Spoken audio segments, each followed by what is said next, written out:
दोस्तों, द्वापर युग की बात है जब नारद मुनि इस बात से सहमत नहीं थे कि राधा रानी ही भगवान कृष्ण की सबसे बड़ी भक्त है। वह सिर्फ अपने आप को ही भगवान कृष्ण का सबसे बड़ा भक्त मानते थे, जबकि सभी देवतागण यह समझ चुके थे कि राधा रानी की भक्ति ही भगवान श्री कृष्ण की सच्ची भक्ति है। पर देवताओं में राधा रानी के विषय में चर्चा सुनकर नारद मुनि को अधिक जलन महसूस होने लगी थी। नारद मुनि के स्वभाव से भगवान कृष्ण भी अच्छी तरह अवगत थे।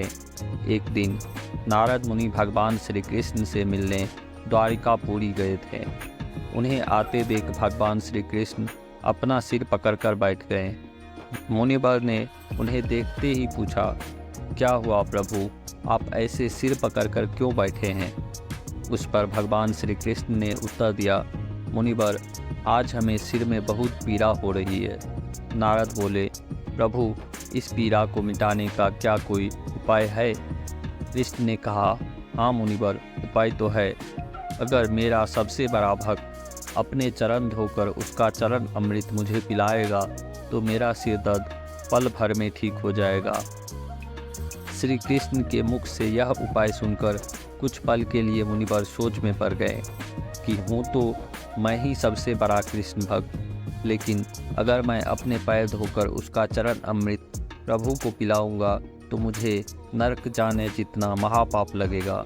परंतु राधा को भी तो सब कृष्ण का बड़ा भक्त मानते हैं।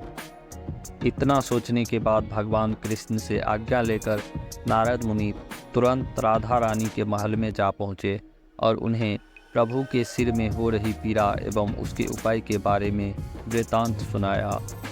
वह सुनकर राधा रानी ने एक क्षण का भी विलंब न करते हुए अपने चरण धोकर उसका अमृत एक कटोरी में नारद मुनि के हाथ में लाकर दिया और कहा, मुनिवर, मैं यह नहीं जानती कि मैं भगवान श्री कृष्ण की कितनी बड़ी भक्त हूँ, पर मैं अपने ईश्वर आराध्य को पीड़ा में नहीं देख सकती।